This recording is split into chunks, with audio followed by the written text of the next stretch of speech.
বিয়ের পর মেয়েদের বাবার বাড়ি যেমনই হোক না কেন, সেটাই হলো তাদের আসল শান্তির জায়গা। মা তো মাই হয়। কেমন আছো বন্ধুরা? আশা করছি যেখানে আছে সবাই খুবই ভালো আছে, সুস্থ আছে। তোমাদের ভালোবাসা আমরাও কিন্তু খুবই ভালো আছি। তো এখন সকাল 9টা বাজে।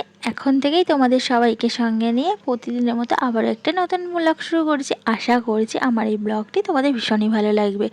তো ওদিকে দেখলে মা বাসন মাজছে কলে, আমি এদিকে চলে এলাম বাসন মাজে। এগুলো পুজোর বাসন, আর মা ওদিকে মাজছে কাল দুপুরে রান্নাবান্না হয়েছিল সেই সব বাসন। কালকে তো পুজো ছিল, তো কোজাগরি পুজো ছিল বলে দুপুরে রান্নাবান্না হয়েছিল, তোমরা তো সবই দেখেছো। তো সেই বাসনগুলো না আর মাজা হয়নি। তো সেই বাসনগুলোই মা ওদিকে মেজে নিচ্ছে, আর আমি পুজোর বাসনগুলো মেজে নিচ্ছি। বাড়িতে একটা পুজো আচ্ছা করলে, সেটা ছোট হোক আর বড়, দেখবে অনেক কাজ পড়ে যায় আর অনেক বাসন কিন্তু পড়ে। তো ওই জন্য মা বললো আমি রান্নার বাসনগুলো মেজে নিচ্ছি, তুই ঠাকুরের বাসনগুলো সব মেজে নে। তো এখানে দেখো আমি ঠাকুরের বাসনগুলো সব মেজে নিচ্ছি। আর এর মধ্যে না ফুল বেলপাতা সব আছে, তো সব একেবারেই আমি তুলে নিয়ে চলে এসেছি ঠাকুর ঘর থেকে। তো সেগুলো এক সাইড করে রেখে আমি বাসনগুলো এক এক করে সব মেজে নিই। আমি না এলে মায়ের পক্ষে কিন্তু একা সব সামলানো সম্ভব না, তার জন্য আমাকে নিয়ে চলে এলো মা একেবারে। তো আমি আজকে বাড়ি যাব, তার জন্য সব কিছু মেজে ধুয়ে রেখে যাব, নাহলে মা পারবে না একা একা। মা এমনিই পারে না, মায়ের শরীর খারাপ, তার উপরে এত কাজকর্ম, অনেক চাপ পড়ে যাবে। তো আমি ভাবলাম যাওয়ার আগে সব কাজকর্মগুলো গুছিয়ে দিয়ে তারপরে যাব। তো বিকেলের দিকে যাব। আকাশে দেখো কত মেঘ করেছে, জানি না বৃষ্টি চলে আসলে আর যাওয়া হবে না, কিন্তু আমার বাড়ি যেতেই হবে। তো চলো বাসনগুলো আমি বেজে নিই, তোমরা কিন্তু আমার সঙ্গে থাকবে।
আর বলো না, এত মশা এখানে, বাসন মাজতে মাজতে সারা গা হাত পায়ে জ্বালিয়ে দিল। তো দেখো এত সব বাসনগুলো মেজে ধুয়ে নিলাম সুন্দর করে। এবার ঘরে সব বাসনগুলো উবর করে দেবো। এর মধ্যে কিছু কিছু বাসন আছে আমার এক পাশের বাড়ি বৌদির থেকে আনা, তো সেইগুলো দিয়ে আসতে হবে। পুজো হয়েছে, প্রসাদ খেতে অনেক লোকজন এসছে, তো পায়ে পায়ে এত বালি বালি হয়েছে না ঘরটা।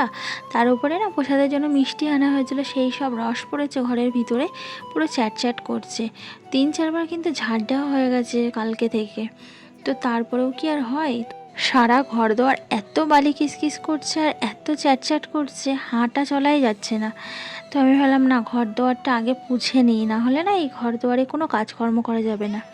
তো এই দেখো ঘর দুয়ারগুলো আমি ভালো করে পুছে নিচ্ছি। তারপরে দেখো বাবা বাজার থেকে চলে এসেছে, সকাল সকাল বাজারে গেছিলো, কাঁকড়া নিয়ে এসছে। অনেক দিন পর কাঁকড়া দেখলাম আর খাবো। সত্যি প্রায় অনেক বছর হয়ে গেল কাঁকড়া খাওয়া হয় না। আর খাসির মাংস এনেছে আর চিংড়ি মাছ এনেছে, তো সেগুলো দেখানো হয়নি, পরে দেখিয়ে দেবো। আর এদিকে দেখো বাবা গাছ থেকে স্থলপদ্ম ফুল তুলছে। সকালে বাবাকে তুলতে দেয়নি, কারণ বাবা বললো এই ফুলগুলো গোলাপি হয়ে যাবে, সকালবেলা একদম সাদা ছিল। তো আমি বললাম ঠিক আছে থাক, তাহলে গাছে দেখি কেমন সুন্দর কালার চেঞ্জ হবে, বেশ ভালো লাগবে। তো এই যে রেখে দিয়েছে, দেখো হালকা পিঙ্ক মতো হয়েছে, পুরো সাদা ছিল কিন্তু কি সুন্দর রঙটা বদলে গেল। আরও যত বেলা হবে তত মানে পুরো ডিপ পিঙ্ক হয়ে যাবে। তো তার জন্য বললাম থাক গাছেই তুলো না।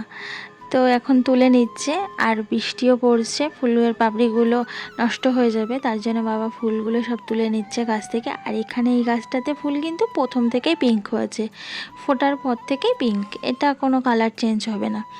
এটাতে একটা ফুল ফুটেছে। তো এই গাছগুলো বাবা আর বছরের দিকে লাগিয়েছে, এবছরে বেশ ভালোই একটা দুটো করে ফুল ফুটছে, বেশ ভালোই লাগছে। আর ঘরের ঠাকুরের পুজো দেওয়াও হয়ে যাবে। ফুল তো এদিকে কিনতে হয় না, বাড়িতে তো কত রকমের ফুল গাছ।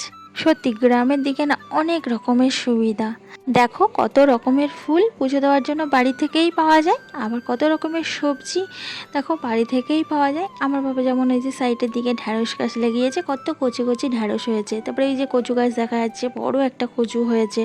ওল গাছ পুঁতেছিল, ওল হয়েছে। কুমড়ো গাছ, মানে নানা রকম সবজি গাছ বাবা পুঁতেছে, সব বাড়িতেই হয়। তো বাড়িতে যেমন সবজি ফুল পাওয়া যায়, তেমন কাঠ দিয়েও মানে জাল দিয়ে কাঠে উনুনে রান্নাও হয়ে যায়, গ্যাসটাও কম পড়ে যায়। মানে গ্রামের দিকে না অনেক সুবিধা। আর এই দেখো ফুলগুলো, তো এই যে সাদা সাদা মতো দেখছো, এটাও কিন্তু এরকম পিঙ্ক হয়ে যাবে বেলা যত বাড়বে। আর এই পিঙ্ক ফুলটার তো কোনো কালার চেঞ্জ হয় না, ওর যেরকম পিঙ্ক সে ফোটা থেকে এরকম পিঙ্ক থাকে। আর এখানে দেখো কাঁটা জবা দেখাচ্ছিল বাবা, ওই যে একদম দেখো পুরো মানে কালচে লাল যে ফুলগুলো দেখা যাচ্ছে না, ওইগুলো হলো কাঁটা জবা ফুল। তোর গায়ে কাঁটা কাঁটা সেটাই দেখাচ্ছিল। আর আমি ফুলগুলো না প্রথম দেখলাম, বাবা অনেক ধরনের ফুল গাছ লাগিয়েছে। তো এত বৃষ্টি হচ্ছে না, তোমাদেরকে ঘুরিয়ে আমার বাবার বাড়িটা দেখাতে পারলাম না, চারিধারটা। খুব ইচ্ছা ছিল যে তোমাদেরকে চারিধারটা দেখায়। আমার বাবা কত রকমের সবজি গাছ ফুল গাছ লাগিয়েছে, সেগুলো দেখাবার খুব ইচ্ছা ছিল। যাই হোক, দেখানো আর হলো না, পরের বার দেখি সুযোগ হলে দেখাবো। তো এই কাঁটা জবাগুলো বেশ সুন্দর, জবা ফুলেরই মতো, তবে একটু ছোট ছোট। আর মানে গাছটাই না পুরো কাঁটা ভর্তি। তো তারপরে এই যে বসে পড়লাম দেখো সব কাটাকুটি করতে। তো এখানে মা বললো খাসির মাংসগুলো একটু ঠিকঠাক করে পিস করে দিতে, কারণ ছোট বড় পিস আছে। আর তেলগুলো মানে চর্বিগুলো ওগুলো তো কাটেই নি, তো সেগুলো কেটে দিলাম, মেটেগুলো কেটে দিলাম, কেটে বেশ ভালো সব একই সাইজের করে দিলাম। তো আজকে বাড়ি চলে যাব, তার জন্য মা খাসি মাংস এনেছে, জামাইয়ের জন্য রান্না করে পাঠাবে। জামাই খাসি মাংস খেতে ভালোবাসে।